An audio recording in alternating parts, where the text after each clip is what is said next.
매일 성경 묵상 나눔입니다. 2025년 3월 7일 금요일입니다. 누가복음 9장 18절에서 39절을 묵상합니다. 본문을 읽습니다. 예수께서 따로 기도하실 때에 제자들이 주와 함께 있더니 물어 가라사대 무리가 너를 누구라 하느냐 대답하여 가로되 세례 요한이라 하고 더러는 엘리야라 더러는 옛 선지자 중에 하나가 살아났다 하나이다.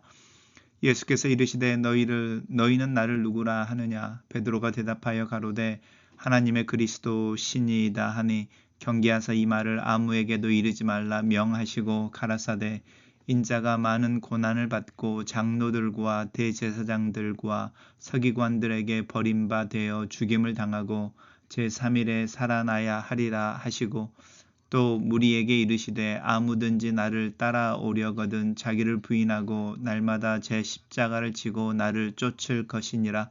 누구든지 제 목숨을 구원코자 하면 잃을 것이요 누구든지 나를 위하여 제 목숨을 잃으면 구원하리라. 사람이 만일 온 천하를 얻고도 자기를 잃으면 빼앗기든지 하면 무엇이 유익하리요? 누구든지 나와 내 말을 부끄러워하면 인자도 자기와 아버지와 거룩한 천사들의 영광으로 올 때에 그 사람을 부끄러워하리라. 내가 참으로 너희에게 이르노니 여기 서는 사람 중에 죽기 전에 하나님 나라를 볼 자들도 있느니라. 이 말씀을 하신 후에 8일쯤 되어 예수께서 베드로와 요한과 야고보를 데리시고 기도하시러 산에 올라가사 기도하실 때에 용모가 변화되고 그 옷이 휘어져 광채가 나더라. 문득 두 사람이 예수와 함께 말하니 이는 모세와 엘리야라. 영광 중에 나타나서 장차 예수께서 예루살렘에서 별세하실 것을 말씀하실세 베드로와 및 함께 있는 자들이 곤하여 졸다가 아주 깨어 예수의 영광과 및 함께 선 두 사람을 보더니 두 사람이 떠날 때에 베드로가 예수께 여짜오되 주여 우리가 여기 있는 것이 좋사오니 우리가 초막 셋을 짓되 하나는 주를 위하여 하나는 모세를 위하여 하나는 엘리야를 위하여 하사이다 하되 자기가 하는 말을 자기도 알지 못하더라. 이 말을 할 즈음에 구름이 와서 저희를 덮는지라. 구름 속으로 들어갈 때에 저희가 무서워하더니 구름 속에서 소리가 나서 가로되 이는 나의 사랑 아들 내 곧 택함을 받은 자니 너희는 저의 말을 들으라 하고 소리가 그치며 오직 예수만 보이시더라. 제자들이 잠잠하여 그 본 것을 무엇이든지 그때에는 아무에게도 이르지 아니하니라. 오늘의 본문은 예수 그리스도에 대한 신앙의 고백과 또 그리스도께서 이렇게 변화되어지는 영광 중에 변화되어지는 변화산의 이야기를 기록하고 있습니다. 예수께서 따로 기도하실세입니다. 이제 마태복음에서는 예수님께서 제자들과 함께 가이사라 빌립보를 지나실 때였는데 여기서는 기도에 초점을 맞추고 있습니다. 예수님은 이제 기도하는 부분이 누가복음에서는 자주 등장합니다. 12 제자들을 선택하실 때도 기도하셨습니다. 그리고 바쁜 중에도 한적한 곳에 가서 기도하셨습니다.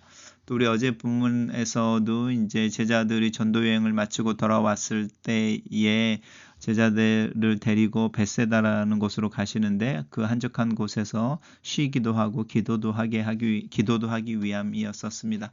이럴 때 제자들에게 물어보시는 거죠. 나를 누구라 하느냐. 이제 우리가 읽었던 기본적인 예수님에 대한 평이죠. 세례 요한, 엘리야 아니면 선지자 중에 하나. 그러면 너희는 나를 누구라 하느냐라고 하는 가장 중요한 질문입니다. 베드로가 대답하기를 하나님의 그리스도이십니다. 하나님의 선택하신 자이십니다. 라는 것입니다. 그랬을 때 하나님께서 이제 베드로를 통해서 그 신앙의 고백을 하게 하신 거죠. 그럴 때 예수님께서 이제 비로소 인자가 많은 고난을 받고 장로와 대제사장들과 서기관 종교 지도자들에게 버림받아 죽임을 당하게 되고 3일에 다시 살아나게 될 것에 대해서 말씀하십니다. 그러시면서 이제 그 고난에 대한 순환고지 이후에 아무든지 나를 따라오려거든 자기를 부인하고 날마다 자기 십자가를 지고 나를 올 것이다 라는 것을 이제 제자도의 부름인 거죠. 누구든지 제 목숨을 구원코자 하면 잃을 것이고 누구든지 나를 위하여 제 목숨을 잃으면 구원하리라. 만일 사람이 천하를 얻고도 자기를 잃든지 빼앗기든지 하면 무엇이 유익하겠느냐. 라고 하는 부분이고요. 너희들이 나와 내 말을 부끄러워하면 인자도 영광 중에 올 때 그를 부끄러워하리라 라고 이야기하시면서 죽기 전에 하나님의 나라를 볼 자들도 있다. 이렇게 제자도로 부르고 계십니다. 이 말씀을 하신 후에 이제 8일쯤이 됩니다. 8일이라고 하는 부분은 안식일에서 안식일 7일 다음이어서 안식일 첫날 예수님께서 부활하시는 날을 암시하는 말입니다. 예수 그리스도의 영광이 그리스도의 부활을 통해서 나타나셨던 것과 오늘 본문에서 예수님의 영광이 나타나는 것에 어떤 평행되어진 또 이렇게 연결성 속에 있음을 강조하고 있습니다. 이너 그룹이라고 하죠. 베드로와 요한과 야고보가 이제 예수님과 항상 함께 있습니다. 야이로 회당장 야이로의 딸을 고치러 가실 때에도 베드로와 요한과 야고보만 데리고 가셨었죠.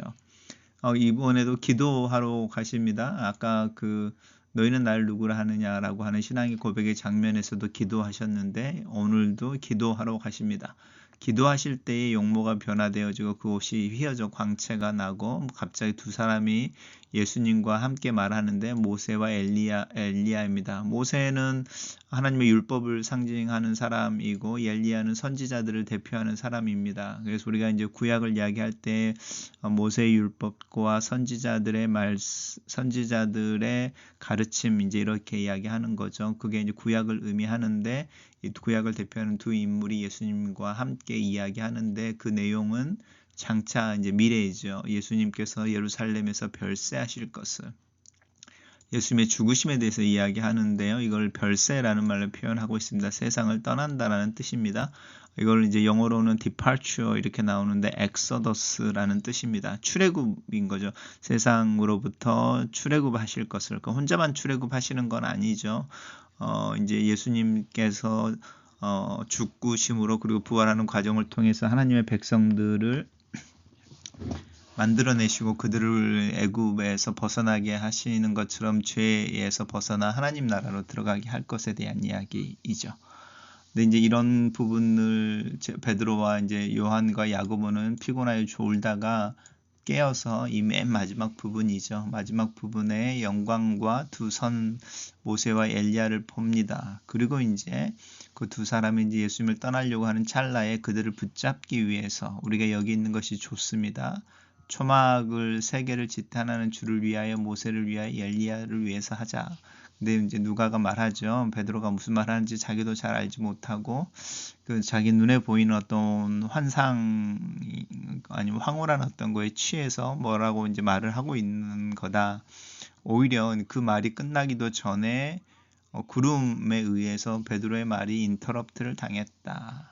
그리고 오히려 구름에서 소리가 났는데 내 아들 택함을 받은 자 너희는 저의 말을 들으라. 이제 이런 음성이 있었다.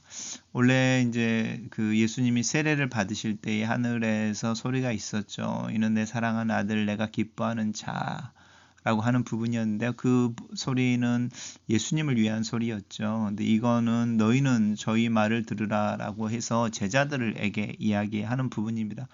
우리가 이제 예수님을 따른다라고 하는 부분은 예수님의 말씀을 듣는다는 뜻이고요. 예수님의 말씀을 듣는다라고 하는 것은 그분이 우리에게 이야기하시는 것들을 순종한다라는 거죠. 그래서 이것을 어떤 이미지로 나타날 때 예수님 뒤에 서 있는 모습인 거죠. 나를 따르라라고 부르실 때 그 따르라라는 말의 문자적인 의미는 내 뒤에 서라라는 거죠.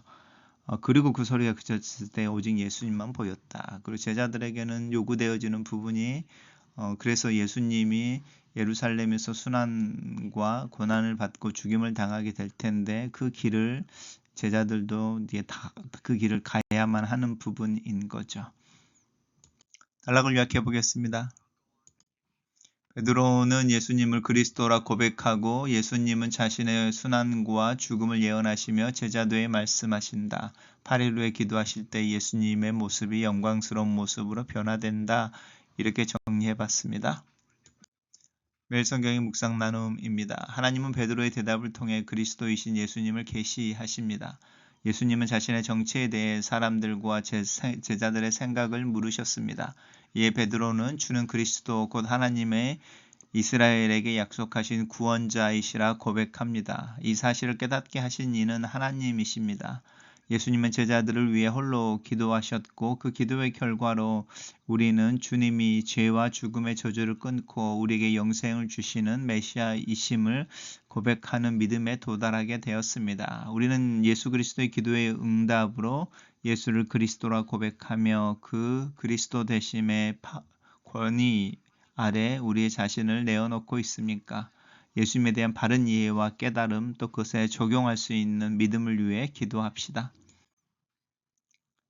예수님을 믿는 자의 삶은 예수님을 따르는 것을 의미합니다. 주님을 따르는 삶은 자기를 부인하는 것과 날마다 자기 십자가를 지는 것을 요청받습니다. 우리의 삶에서 예수를 첫 번째 우선순위에 두고자 할 때 자기와 세상을 포기하는 결단이 필요합니다. 이 세상은 자신을 가져라라 말하지만 주님은 자기를 버리라 말씀하십니다.